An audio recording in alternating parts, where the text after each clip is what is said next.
Hello दोस्तों, स्वागत है आपका मेरे चैनल कहानी 2.0 में। आशा करती हूँ आप सब बहुत ही अच्छे होंगे। तो चलते हैं हमारी आज की कहानी की ओर। मेरे माँ बाप ने मुझे बाहर फेंक दिया था। जो भी सड़क से गुजरता वह मेरी इज्जत के साथ खेलता और मेरी चीख निकल जाती। उस रात मेरे माँ बाप मुझे मार कर बहुत दूर डाल आए थे और मुझसे कहते कि तुमने हमारी इज्जत मिट्टी में मिला दी है। मैं नहीं जानती थी कि मैंने ऐसा कौन सा काम किया है जिसकी वजह से उनकी इज्जत मिट्टी में मिल गई है। मैं तो बस एक अपाहिज लड़की थी जिसे दुनिया भर का कोई होश नहीं था। मेरे माँ बाप ने मुझे जहर दिया। उनकी नज़रों में मैं मर चुकी थी, मगर किसी शरीफ आदमी की मुझ पर नज़र पड़ गई। उसने मेरी जान बचाई और फिर वह मुझे अपने घर ले गया। कुछ वक्त के बाद जब मैं 17 साल की हुई तो उसने मुझसे शादी कर ली। मैं उसके साथ बहुत खुश थी। एक दिन मेरी नौकरानी रोते हुए मुझसे कहने लगी, दीदी, मुझसे ये जुल्म नहीं देखा जाता। तब जब मैंने उससे पूछा कैसा जुल्म हुआ तो वह बोली, आज रात आप अपने बिस्तर के चादर को उठाकर खुद देख लीजिएगा। आपको सब पता चल जाएगा कि साहब जी आप पर इतना मेहरबान क्यों है। रात को पति के सोने के बाद मैंने जैसे ही अपनी बिस्तर की चादर हटाई तो मेरे सर पर आसमान के बादल गिर पड़े। ऐसा लगा था कि अभी मेरी जान निकल जाएगी, क्योंकि वहाँ मेरा नाम सोनम है। मेरे बाबा प्राइवेट कंपनी में जॉब करते थे। मेरी माँ को भी जॉब करने का बहुत शौक था, मगर बाबा उन्हें जॉब नहीं करने देते थे। बाबा उनकी खूबसूरती की वजह से उन्हें बाहर नहीं जाने देते थे। मेरी माँ की पढ़ाई मेरे बाबा से ज़्यादा थी। वह कहती थी कि मेरे बाबा उनकी काबिलियत से जलते हैं, इसीलिए मुझे जॉब नहीं करने देते। बस इसी वजह से दोनों की आपस में नहीं बनती थी। हर वक्त लड़ाई झगड़े चलते रहते थे। माँ तो अपना मूड ठीक करने के लिए हर वक्त अपने दोस्तों के सामने अपनी महंगी चीज़ों का दिखावा करती रहती थी। माँ के अंदर भी ख्वाहिश पैदा होती थी कि वह भी ऐसी चीज़ इस्तेमाल करे।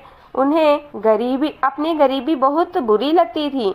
हालांकि हमारे घर की किसी चीज़ की भी कमी नहीं थी। बस बाबा इतना कमा लेते थे कि इस घर का खर्चा बहुत अच्छे से चल सकता था। मेरी पैदाइश पर दोनों ही खुश थे, लेकिन जब उन्हें पता चला कि उनकी बेटी अपाहिज है तो वह एक दूसरे को इलाज इंजाम देने लगे, जबकि उन्हें साथ देना चाहिए था। माँ को अपने दोस्तों के सामने बताते हुए भी शर्मिंदगी महसूस होती थी कि उनकी बेटी अपाहिज है। बाबा तो वैसे ही मुझे मनहूस समझते थे।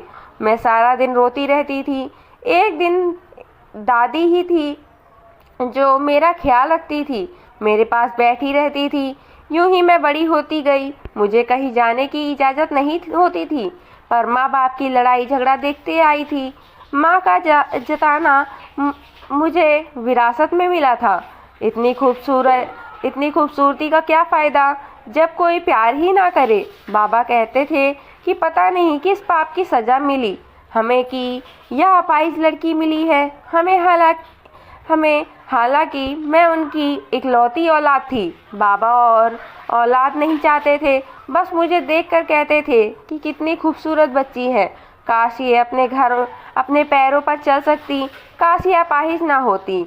अब कौन इससे शादी करेगा। मेरा दिल चाहता था कि मेरे माँ बाप मुझे प्यार करें, मगर वह तो मेरी तरफ देखकर भी खुश ना होते। वह तो आपस में तलाक चाहते थे, लेकिन सबसे बड़ी वजह मैं थी। वह मुझे किसी अनाथ आश्रम में डलवाना चाहते थे, लेकिन दादी ने ऐसा नहीं होने दिया था। फिर अचानक दादी की तबीयत बहुत खराब रहने लगी थी। कोई मुझे पूछता तक नहीं था। उनका इलाज भी जैसे तैसे चल रहा था और फिर 1 महीने बाद दादी हमेशा हमेशा के लिए भगवान के पास चली गई थी। मैं बहुत रोई थी कि मैं अपनी दादी के पास चली जाऊं। दादी को मरे हुए भी कुछ दिन ही गुजरे थे कि माँ बाबा की लड़ाई और बढ़ गई। माँ अपना सारा गुस्सा मुझ पर निकालती थी।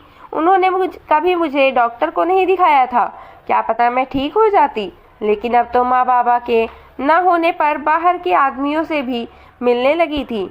माँ ने मुझे गुस्से से मना किया था कि यह बात मैं किसी को भी ना बताऊं। फिर एक दिन मेरी माँ की बाबा से किसी बात पर बहुत बहस हुई। उसके बाद माँ मेरे पास आई और मुझे अपने हाथों से खाना खिलाने लगी। मैं हैरान हुई कि माँ को क्या हुआ है जो वह मुझे अपने हाथों से खाना खिला रही है, मगर मैं नहीं जानती थी कि इस खाने में जहर मिला हुआ है। खाना खाने के बाद जब मैं बेहोश हो गई और मेरे माँ बाप को लगा कि मैं मर चुकी हूँ, तब वह मुझे उठाकर एक बहुत दूर जगह पर ले गए। इस वक्त मेरी उम्र 14 साल की थी। मैंने सुना था कि माँ बाप को अपने औलाद से बहुत प्यार होता है। वो खुद को मुश्किल में डाल लेते हैं, लेकिन अपनी औलाद पर आँच भी नहीं लगने देते। लेकिन मुझे जहर देते वक्त मेरे माँ बाप के हाथ पांव तक नहीं कांपे थे। उनके अंदर से तो सारी इंसानियत ख़त्म हो गई थी। वह अपना सफ़र अलग अलग करना चाहते थे, तो मैं कौन सा रुकावट बनी हुई थी। मुझे मारने की क्या ज़रूरत थी। वह तो शायद समझ गए थे कि उन्होंने मुझे मार दिया है, पर कहते हैं ना कि मारने वाले से बचाने वाला बड़ा होता है। मैं तो सोच में पड़ गई थी कि मुझ जैसी अपाहिज पर मेहरबान होकर किसी अच्छे आदमी ने मेरी जान बचा ली। अस्पताल के बेड पर थी और फिर मैं बहुत हैरान हुई थी। भला आज की दौर में कौन ऐसा करता है, जबकि मेरे माँ बाप ने तो भी मुझे फेंक दिया था। मेरे लिए वह फरिश्ता था। उसने मुझसे पूछा कि तुम कौन हो और किसने तुम्हें जहर दिया है। मैंने कहा कि मेरे माँ बाप ने। मेरे अपाहिज होने की वजह से मुझे नफरत करते थे, मुझसे छुटकारा चाहते थे, तभी उन्होंने मुझे जहर दे दिया है। वह आदमी बहुत खूबसूरत था। वो मुझे अपने घर ले आया। इसका घर बहुत खूबसूरत था। वो मुझे अमीर घर का लगता था। मैंने उससे पूछा कि आपके घर में कोई नहीं रहता है, तो उसने कहा कि मेरा भी इस दुनिया में कोई नहीं है। उसने कहा कि आप यहाँ रह सकती हैं। मुझे पहले तो बड़ी झिझक हुई थी कि किसी गैर मर्द के घर में कैसे रह सकती थी, लेकिन फिर मेरे पास कोई दूसरा रास्ता भी तो नहीं था। मैंने कहा कि आप मुझे कोई काम दे दो, तो वह हंस करके कहने लगा कि तुम काम करने के लिए इस दुनिया में नहीं आई। काम करने के लिए मेरे घर में बहुत सारे नौकर हैं। फिर वह मेरा बहुत ही ख्याल रखने लगा। वक्त यूं ही गुजरता गया। जब मैं 17 साल की हुई तो मैं दिल ही दिल में उसे पसंद करने लगी थी, लेकिन कभी कहा नहीं था। फिर एक दिन अचानक उसने मुझे खुद शादी का बोल दिया। मैं बहुत हैरान थी। क्या इस जैसा इंसान भला क्यों मुझसे शादी करेगा, मगर यह सब हकीकत था। फिर उसने मुझे बहुत सी शॉपिंग करवाई। मुझे हर चीज़ नहीं करती मैं। एक दिन उसने मुझसे शादी कर ली। अब मैं इसके घर की मालकिन थी। मुझे इस दुनिया में सहारा मिल गया था। मेरे रब ने मुझे अपाहिज को भी इतना अच्छा हमसफ़र दिया था। उसका नाम समीर था। रोज़ाना सब काम से वापसी पर मेरे लिए ताज़ा गुलाब का फूल लेकर आते थे। मुझे घर का कोई काम नहीं करने देते थे। मैं रोज़ उनके लिए सजती संवरती थी। उन्होंने बताया उनका बहुत बड़ा बिजनेस है और वह बहुत अमीर है। मैं बहुत खुश हुई। वो मुझे अपने साथ ले जाते हुए भी कभी भी शर्म महसूस नहीं करते थे। मैं हर पार्टी में उनके साथ जाती थी। उनके फ्रेंड सब हैरान होते थे कि इतने खूबसूरत इंसान ने काली लड़की से शादी कर ली, मगर वह बहुत खुश थे। पर कहते हैं ना कि खुशियों की उम्र कम होती है, किसी न किसी की नज़र लग ही जाती है। मैं भगवान से दुआ करती थी कि मेरी खुशियों को किसी की नज़र ना लगे। मैं और समीर एक दूसरे के लिए काफ़ी थे। एक रोज़ नौकरानी खाना देने आई तो बोली, दीदी मुझसे यह जुल्म देखा नहीं जाता। मैं बोली, कौन सा जुल्म? तो वह कहने लगी कि साहब के सोने के बाद अपने बिस्तर के नीचे ज़रूर देखना। मैंने पूछा क्यों? तो वो बोली कि दीदी मैं कुछ नहीं बता सकती। अगर मैंने कुछ बताया तो मेरी सामत आ जाएगी। लेकिन आप देखिएगा, और हाँ प्लीज़ आप सर को मत बताइएगा, वरना वो मुझे काम से निकाल देंगे। मैं हैरान हो गई कि वह तो मेरे पति की भरोसेमंद नौकरानी थी। मुझे कहीं जाना होता तो वह मेरी व्हील चेयर पकड़कर मुझे उस जगह तक ले जाती थी। मुझे बड़ा ताज्जुब हुआ। इस रात मैं अपने पति के सोने का इंतज़ार करने लगी। आखिर ऐसा क्या है बेड के नीचे क्या होगा? पति के सोने के बाद जैसे ही मैंने बेड के नीचे देखा तो मेरे पैरों से तले से ज़मीन निकल गई, क्योंकि वहाँ हाथ से बनी 4 गुड़िया पड़ी थी। उन सब की टांगें टूटी हुई थी और उन पर सुई लगी हुई थी। वह सब देखने में मेरे जैसे लगते थे। मैं बहुत डर गई थी, मेरा जिस्म कांप रहा था। मैं इन्हीं सोच में उलझी हुई थी। मैंने अपने पति से पूछना चाहा, फिर उस नौकरानी का डर स्वरूप चेहरा नजर आया। उसने तो मुझसे वादा लिया था कि मैं किसी को कुछ भी नहीं बताऊंगी। वह कहती थी कि दीदी मैं आपकी फिक्र करती हूँ, लेकिन अपने साहब को बताया तो वह आपके साथ तो बड़ा जुल्म करेंगे और मुझे भी नौकरी से निकाल देंगे। मैं अपने छोटे छोटे बच्चों को कहाँ से खिलाऊंगी? नौकरानी से पूछा कि बेड के नीचे 4 पुतले थे जो सुबह के वक्त वहाँ से गायब हो गए। तो तुम बताओ ऐसा क्या है? क्या मुझसे छुपा रही हो? तो वह बोली, दीदी आपको नहीं लगता कोई आप पर इतना मेहरबान है? इसकी कोई ना कोई वजह तो होगी। आपसे पहले यहाँ और बहुत सी लड़कियाँ आई थीं, सब साहब के हुस्न पर फिदा थी। साहब ने उनसे भी इसी तरह शादी की थी। फिर वह अपनी बात काट कर बोली, दीदी आप बहुत मासूम हैं, आप साहब जी से बचकर रहे। मैं आपकी मदद करना चाहती हूँ। मुझे अपने कानों पर यकीन आया। मैंने कहा, पहले मुझे यह बताओ इस पुतले से क्या होगा? वह बोली, दीदी पहले वाली मैडम साहिबा के बेड के नीचे भी ऐसे ही सेम पुतले रखे थे। मैंने खुद देखा था। कुछ दिन बाद वह मैम साहिबा मर गई थी। साहब ने यह कहा कि किसी को कुछ नहीं बताना। नौकरानी की बात सुनकर मुझे अजीब परेशानी ने घेर लिया था। मैंने इससे मशवरा मांगा, तुम ही बताओ मुझे क्या करना चाहिए? वह बोली, दीदी आपको यहाँ से अपनी जान बचाकर भाग जाना चाहिए। वहाँ पर अनाथ और लाचार लड़कियों को रखा जाता है। आप वहीं चली जाएं। यहाँ पर तो आप बेमौत मारी जाएंगी। मैं वह पुतले देखकर और नौकरानी की बात सुनकर बहुत डर गई थी। मेरा दिल यह करने से इनकार कर रहा था। मेरे पति तो मेरा इतना ख्याल रखते थे, मेरे इलाज के लिए फिक्र करते थे। उन्होंने कहा था कि मैंने डॉक्टर से बात कर लिया है, तुम्हारा इलाज भी हो जाएगा। कोई मुझे इतना चाहता हो और फिर वह यह सब कैसे कर सकता है? मुझे समझ में नहीं आ रहा था कि मैं किसका यकीन करूं और किसका ना करूं। वो नौकरानी एक और नौकरानी को लेकर आई, उसने भी वही कहानी सुनाई। अब तो मैं सोच में पड़ गई थी और इसी दिन घर से भाग गई। मैं घर जा रही थी कि मेरी माँ ने मुझे देख लिया और गाड़ी रोककर मेरे पास आ गई। वो मुझे जिंदा देखकर रोने लगी। मैं माँ को देखकर डर गई कि कहीं घर जाकर फिर से वह मुझे जहर न दे दे, मगर मैं भाग भी नहीं सकती थी। मेरी आंखों में डर देखकर वह बहुत शर्मिंदा हुई। वह मुझे कहने लगी, बेटी मुझे माफ़ कर दो, मैंने तुम्हारे साथ जो किया वो गलत किया था। मैं तो समझती थी कि तुम मर गई हो, मगर तुम तो जिंदा हो। वह मेरे करीब आने लगी। मुझे उन पर गुस्सा आया। मैंने कहा कि खबरदार, आपने मेरे पास आने की कोशिश भी की तो मैं आपको कभी भी माफ़ नहीं करूँगी। वह मेरे पाँव में पड़ गई, बोली कि मुझे माफ़ कर दो। इस दुनिया में तुम्हें मारना मेरा फैसला नहीं था, बल्कि मुझे फैसला तुम्हारे बाबा का था। मैं बहुत मजबूर थी, मगर अब तुम मेरे साथ रहोगी। तुम्हारे बाबा मुझसे अलग हो गए हैं। मैंने कहा कि मैं कैसे यकीन कर लूँ कि आप घर जाकर मुझे मारेंगी नहीं, मेरे साथ बुरा बर्ताव नहीं करेंगी। और मैं रोने लगी। तभी माँ कहने लगी, मेरी बच्ची, मेरा यकीन करो, मैं भी तड़पती हूँ। अगर तुम मुझे माफ़ करके मेरे साथ चलोगी तो मुझे भी ममता का सुकून आ जाएगा। मुझे एक मौका दे दो। मेरा दिल भी भर गया। मैंने उन्हें गले से लगा लिया। खूब आंसू आए। वह मुझे अपने घर ले आई। मैंने पूछा, बाबा और आपका तलाक क्यों हुआ? माँ बोली, तुम्हारे बाबा मेरे साथ नहीं रहना चाहते थे। उन्होंने धमकी दी थी, अगर मैंने तुम्हें उनके साथ रहने दिया तो वह हम दोनों को ही मार देंगे।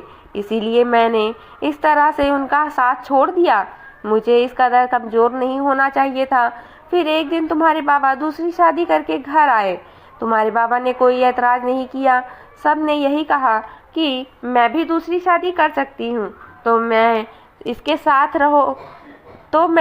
साथ रहूँ। मैं कहती थी कि मैं इस इंसान के साथ नहीं रहना चाहती। मैं सारी सारी रात रोती रहती थी। यही सोचती रहती थी कि मैं कैसी माँ हूँ जिसने अपनी बेटी को ही जहर दे दिया था। मुझे एक पल के लिए सुकून नहीं मिलता था। तुम्हारे बाबा के साथ मैं नहीं रहना चाहती थी। मैं पहले दौलत के लालच में थी। मुझे तुम्हारे बाबा का एक दोस्त पसंद था, लेकिन फिर मैं समझ गई कि कोई मर्द भरोसे के काबिल नहीं होता। मेरे तलाक के बाद वह भी मुझसे शादी करने के लिए राजी नहीं था। मैंने नौकरी की तलाश शुरू कर दी, फिर मुझे नौकरी मिल गई। जब मैंने नौकरी करना शुरू कर दिया, तभी मुझे एहसास हो गया कि मैंने क्या किया है। सारी उम्र तुम्हारी कदर नहीं की। तो मेरी औलाद थी। मैंने तुम्हारे साथ बहुत बुरा किया। कितने दिनों से औलाद के लिए तरसती हूँ, भगवान से दुआएं करती हूँ, मन्नतें मांगती हूँ। अब मैं उनको मेरे सामने और शर्मिंदा होते हुए नहीं देख सकती, इसीलिए मैंने उनको माफ़ कर दिया था। माँ खुश हो गई। माँ बोली, अब मैं तुम्हें कहीं जाने नहीं दूंगी। इतने वक्त तुम कहाँ रही थी? मैंने कहा जब आप लोग मुझे मार कर कचरे के में फेंक आए थे, तो तब मुझे एक आदमी अपने घर ले गया था, मेरा इलाज करवाया और फिर उसने मुझसे शादी कर ली। लेकिन मुझे पता चला कि वह अच्छा इंसान नहीं है। मुझे वहाँ काम करने वाली नौकरानी ने बताया कि यह इंसान पहले ही बहुत सी शादियाँ किया है और उसकी हमशक्ल गुड़िया बेड के नीचे रखता है और फिर कुछ दिन बाद उसकी बीवी मर जाती है। तभी मैं वहाँ से भाग आई। माँ बोली, मेरे होते हुए तुम्हें यह सब झेलना पड़ा, यह सब मेरी वजह से हुआ है। मैं अच्छी माँ नहीं हूँ, तभी तुम्हें इतनी मुश्किलें देखनी पड़ी। तुम अपनी माँ को माफ़ कर दो। मैंने कहा, इसमें आपका कोई कसूर नहीं। माँ बोली, नहीं, इसमें मेरा ही कसूर है। तुम्हें इस कदर जहर देकर मारने की कोशिश ना करती तो तुम्हें आज ये दिन ना देखना पड़ता। दिन रात मैं भूख ही रहती थी। तुम्हें मारती थी, तुम्हें डराया करती थी, लेकिन मैं कभी भी तुम पे तरस नहीं खाती थी। मगर अब मैं तुम्हें कोई भी शिकायत का मौका नहीं दूंगी और एक अच्छी माँ बनकर दिखाऊंगी। मैं उनके घर रहने लगी थी। वह मुझसे बातें करने की बहुत कोशिश करती थी। माँ अभी भी वैसे ही खूबसूरत थी, कहीं से भी एक शादीशुदा और बेटी की माँ नहीं लगती थी। कोई भी धोखा खा जाता। उनकी उम्र और चाल चलन से वो मेरी बहन लगती थी। अभी भी उन पर कई मर्द मरते थे। माँ ने बताया कि वह जहाँ जॉब करती है, यह घर उन्हें उसी कंपनी की तरफ से मिला है। ऑफिस की तरफ से गाड़ी भी मिली थी। वह किसी बड़े पोस्ट पर जॉब करती थी। मुझसे कह रही थी कि मैं जल्द ही तुम्हें तुम्हारे पति से तलाक दिलवा दूंगी। अब तुम्हें डरने की ज़रूरत नहीं है।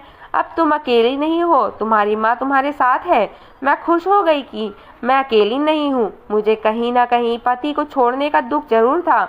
मैं उस आदमी की पहचान से अब तक अनजान थी। मैंने वापस आकर महसूस किया कि माँ मुझसे खूब सारी बातें करती थी। मुझे बताती कि मैंने अपने सब दोस्तों को छोड़ दिया क्योंकि वो लोग मुझे नीचे दिखाते थे। उन्होंने मेरे अंदर जहर भर दिया था। मैंने कहा कि इंसान गलतियों से ही सीखता है, और वह चुप हो गई। मुझे यहाँ रहते महीना हो गया था। एक दिन मैं रात को प्यास की वजह से उठी, किचन में जाने लगी, लेकिन मुझे माँ के कमरे से आवाज़ें आ रही थी कि माँ क्या बातें कर रही थी है। रात के वक्त माँ के कमरे में कौन हो सकता है?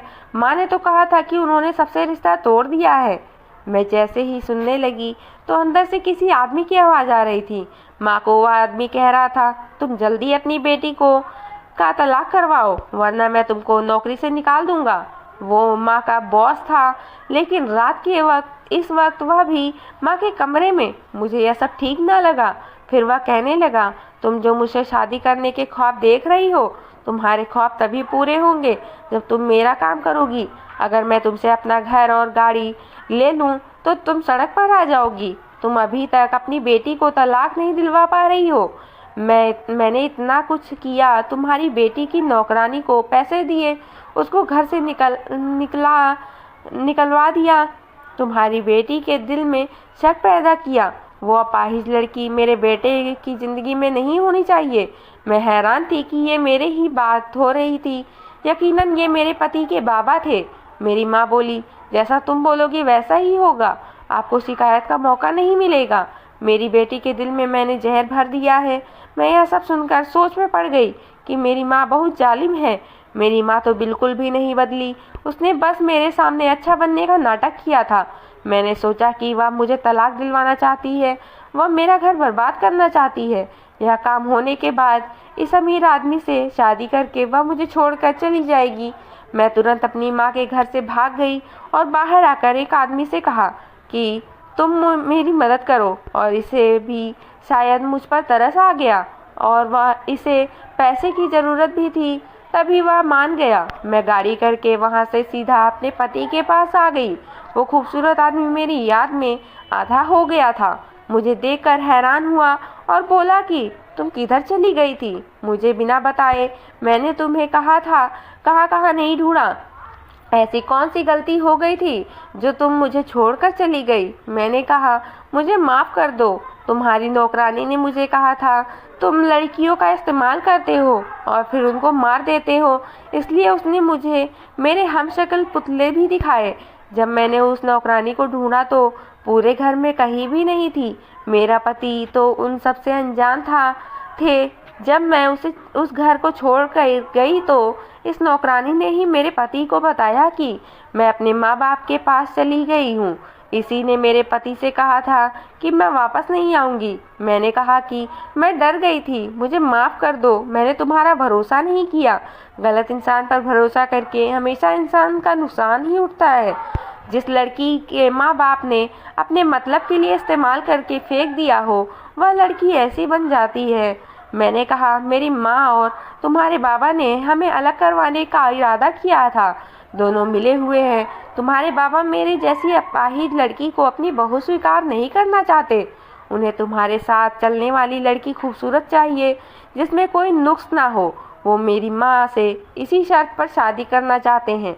वो चाहते हैं कि पहले वह मेरा और तुम्हारा तलाक करवाए, तभी मेरी माँ से वो शादी करेंगे। मेरे पति सारी हकीकत जानकर हैरान रह गए थे। वह बोले, मेरे बाबा अच्छे आदमी नहीं है, इसलिए मैं उनसे अलग रहता हूँ। उन्हें अय्याशियों की आदत है और हर खूबसूरत लड़की को शादी के ख्वाब दिखाते हैं। अपने पैसे से इस लड़की को भी अय्याशी करवाते हैं। जब उनका मकसद पूरा हो जाए तो उसे छोड़ देते हैं। इसका मतलब वह माँ को भी सिर्फ अपने मकसद के लिए इस्तेमाल कर रहे हैं, उनसे शादी नहीं करेंगे। मेरे पति ने कहा, मैं तुम्हें कभी भी नहीं छोड़ूंगा। मैंने इस नौकरानी को काम से निकाल दिया था। मेरे पति ने फिर भी मेरा हाथ थाम लिया था, क्योंकि वो मुझसे बहुत मोहब्बत करते थे। ऐसे लोग जो दौलत की लालच में आकर अपना घर बर्बाद कर दे, उन पर कभी भरोसा नहीं करना चाहिए। मेरी माँ को भी सब असलियत का पता चल गया था। वह भी मेरे पति के घर आई। उन्हें फिक्र थी कि अगर मैं सुलह कर ली तो कहीं उनके हाथ में आई दौलत वापस ना चली जाए। हकीकत में वह किसी को प्यार नहीं करती थी। वह मेरे पास आकर मुझसे कहने लगी, तुम मेरी बेटी हो, चलो मेरे साथ चलो, मैं तुम्हें इस आदमी से तलाक दिलवाऊंगी। मैंने कहा, आपका असली चेहरा मैं देख चुकी हूँ, अब मैं अपने पति के साथ रहूंगी। मैं बेवकूफ़ थी तो जो आप पर भरोसा किया। मुझे समझ जाना चाहिए था कि आप भरोसे के काबिल नहीं हैं। वह बोली, क्या बोल रही हो बेटी, मैं तुम्हारा इलाज करवाना चाहती हूँ, तुमने तो मुझे माफ़ कर दिया है। मैंने कहा कि मैंने आपकी सारी बातें सुन ली थी। अगर अब आपने मेरे साथ कोई ज़बरदस्ती की तो मैं आपको पुलिस के हवाले कर दूंगी। पुलिस का नाम सुनकर माँ घबरा गई। मैंने कहा कि आप इस काबिल नहीं हैं कि आपको माफ़ किया जाए। मैंने पुलिस वालों को फ़ोन करके अपनी माँ की सारी करतूत बता दिया कि मुझे जान से मार देने की कोशिश की और जहर देने की कोशिश की थी, और इसी जुल्म में मैंने माँ को गिरफ्तार करवा दिया था। पुलिस वाले माँ को गिरफ्तार करके ले गए। मैं कभी भी ऐसा नहीं करती, लेकिन मुझे पता था कि वो मेरी ज़िंदगी में सुकून कभी नहीं रहने देगी। लेकिन अब सब कुछ ठीक हो गया था। मेरे पति ने मुझे बताया कि मैं तुम्हें बहुत जगह ढूंढा, मगर तुम मुझे कहीं भी नहीं मिली। तुम मुझ पर यकीन कर लेती तो तुम्हारी माँ और मेरे बाबा दोनों ही गलत इंसान थे। मैं उन रिश्तों से नहीं निकल आया हूँ। इस दुनिया में मैं अकेला हूँ। एक तुम हो जो मेरी हो। मुझे शर्मिंदगी हुई। मेरा पति मुझसे इतना प्यार करता था, फिर भी मैं इसका भरोसा ना की। मेरे माफ़ी मांगने पर उन्होंने मुझे माफ़ कर दिया। अब हम खुशी खुशी रह रहे हैं। मेरे पति मुझे इलाज के लिए दूसरे देश ले गए थे। डॉक्टर ने ऑपरेशन का बताया और कहा कि इसके बाद यह चल फिर सकती हैं। मेरे पति मेरा इतना ख्याल रखते थे कि मैं उनका और भगवान का जितना भी धन्यवाद करती उतना ही कम था। ऑपरेशन के बाद से मैं बिल्कुल ठीक हो गई थी। आप अपने पाँव पर चलने लगी थी। मैं अपने आप को बहुत खुशकिस्मत मानती थी कि मुझे इतना चाहने वाला पति मिला था। तो दोस्तों, उम्मीद करती हूँ आपको हमारी कहानी पसंद आई होगी। कहानी पसंद आई तो वीडियो को लाइक करें, चैनल पर नए हैं तो चैनल को सब्सक्राइब करें और हाँ, नोटिफिकेशन बेल दबाना ना भूलें। मिलते हैं एक और नई कहानी के साथ। धन्यवाद।